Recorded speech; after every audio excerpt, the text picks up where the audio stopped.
So this is where we're at today again. Yesterday we walked up in here. There's a big clear cut that comes down on top of this area. That's what the light's coming from.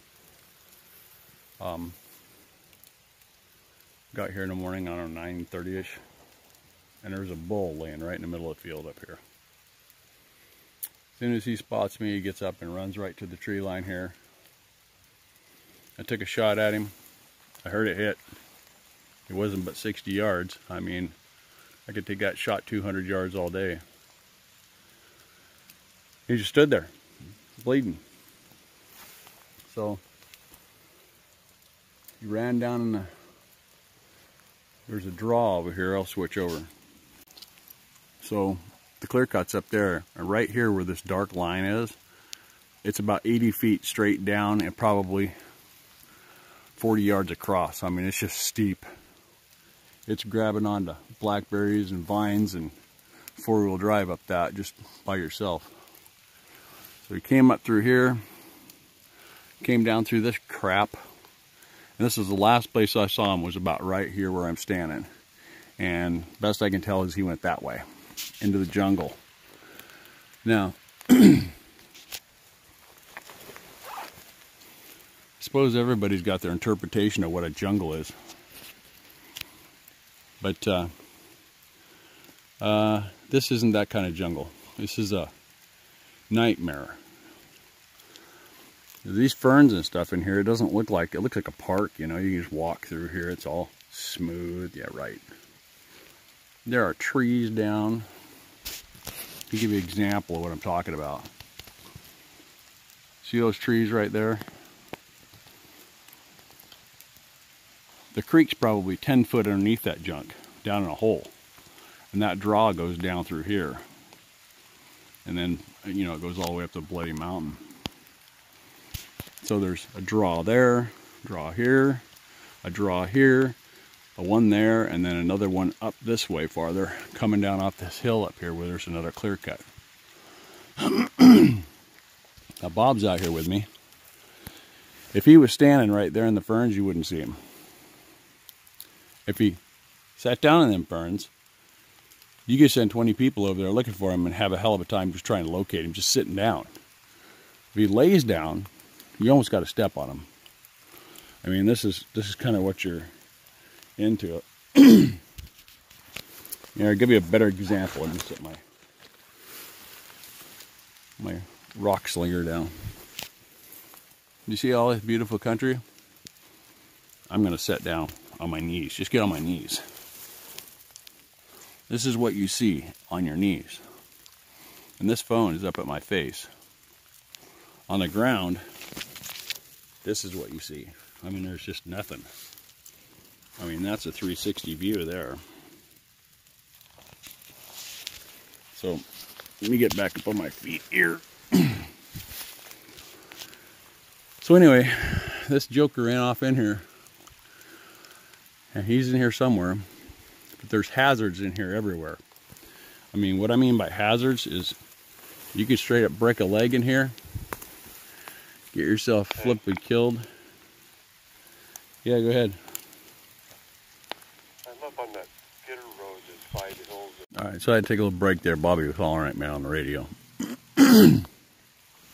He came way over the top of the mountain. Way up top up here.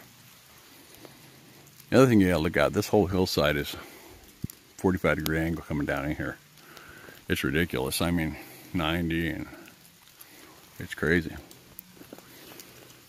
So, these are the things you got to worry about. See, like this tree right here.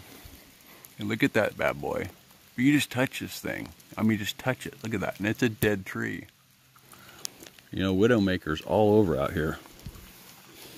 I touched a branch yesterday and had a small top smack me on the brim of the hat. So I'm going to go down here across the creek. And I'm pretty sure he crossed right down here. Right in the bottom right here. The only place that there was a crossing with fresh tracks. I'm going to check that out. And then it's going to be climbing all day. We're going to be huffing and puffing out here.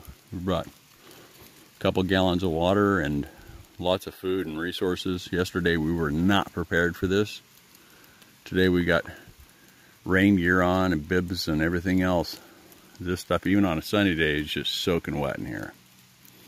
And mind you, we got about 2 inches of rain last night. So it's pretty ugly. So we got us a home camp right up there. Hopefully we got some more people coming in here later on. I got another guy coming off the top sometime today. And then hopefully we get some people in here. I got one guy that's got a dog that's a horn hunter. I don't know if that'll help or not. He won't be hunting, but he can run him through here and see if he can't get on his trail maybe. I don't know.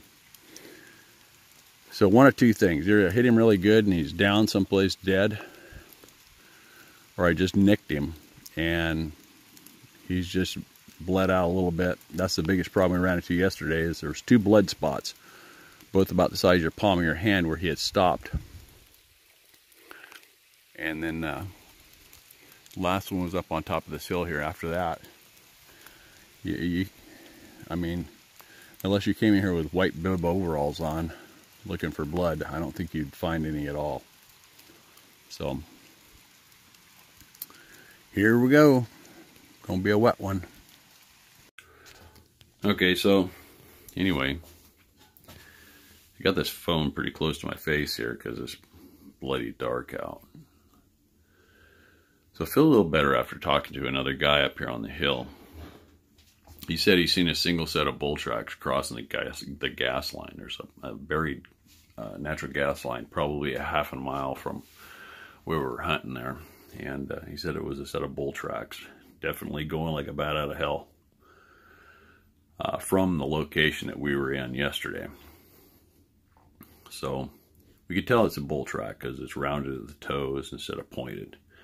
So during the rut out here, these elk, they push pretty hard and beat stuff up and do a lot of cross country looking for cows or whatever. And their toes get bashed down pretty good, rounded off. And they're pretty much bigger than cow tracks. So that makes me feel a little bit better there, that this is probably just hoping that it just nicked him, and it would account for the couple of blood spots that we've seen, and then nothing continuing after that. He probably coagulated, and then just because he didn't hunch up. Usually if you shoot something back a little bit, it hunches up and it'll bed down right away. If you hit him anyplace else, you know, take a way back shot, like in the hindquarters or something like that. I mean, this is a 300 grain bullet moving at 2,000 feet per second. He's going to be limping. Didn't limp. He walked off like no big deal. Crossed a ravine that's, you know, 80 foot across and 40 feet deep, and just like it was nothing. It took Bobby and I like 10 minutes to get across this thing, because it's like walking or climbing up a wet bar of soap that's been in the shower for 3 days. So I feel more comfortable about that situation. Anyway, we got to get out of here, and it's bloody dark out right now, and we probably got about a mile to walk down through this crap, cracking and popping and trying not to break our necks. So we got to get down out of here. And so I feel better about that situation at this point. I mean, I feel bad about it because it was a bad shot. I got to do some homework here. Here in the Northwest, in these rain, we get this rain and this humidity up here. I mean, it was 100%. I mean, on the high end of 100% yesterday. When you exhale, you got a 10 cubic yard burst of steam out in front of you, and when you stop walking, you're literally gassing off. You got steam rising off you like you've just walked out of a sauna or something into the freezing cold. It was crazy. So we have to put a cap on our muzzle loaders, or a balloon, or, you know, there's a little condom looking things you can put over the ends of the barrel to keep the water and stuff from going down the barrel. My concern is last year I shot at a cow like 36 yards from a limb. I mean, a front-facing shot. I was going to shoot her straight right below the chin, and I missed her at 36 yards. Now I can hit a target that size at 300 yards, supported. Unsupported, I could do it at 200. I'm not bragging. I'm just saying that's what we've done. I've practiced those shots. And now I've missed at 36. I had a piece of tape over the end of the barrel. Now with this bull, I had that little balloon thing over the end of the barrel. And some people say, yeah, it doesn't make a difference in blah, blah, blah. Okay, well, if it's a 30-06, 308 or something like that, and you got one projectile going out through it, I can see that that wouldn't make a difference. It was just going to slip right through it, blow it apart. It's not a big deal. But when you're shooting a sabot, and for those of you who don't know what a sabot is, you have a 50 caliber gun with a 45 caliber bullet, and there's a plastic carrier around the bullet to adjust for that size. And when you shoot that, that sabot comes off, it jettisons out there at, 20, 30 yards. My concern is that piece of tape or whatever it is that's over the end of your barrel obstructs or interferes with that sabot on that bullet.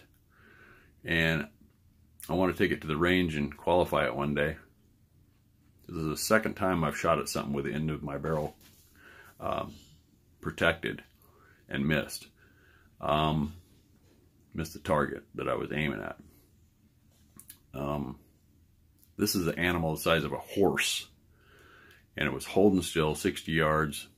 I mean, I could have done that with a smooth bore shotgun with just a bead on the end of it. It wouldn't have been a problem. And I mean, I've got peep sights on a muzzleloader Magnum, and it's just not rational that I miss like that. So we're going to qualify that at the range one day and see if that's something that's interfering with it. I'm sure it is. It makes sense that it would interfere with that and affect the accuracy. And we'll make another video about that, come back to it. Meanwhile, we got to get out of here and get back down to the house and the rigs. We're dry, and I'm shivering right now, even after walking. So, all right, guys, been fun. But here we go. Got to get out of here.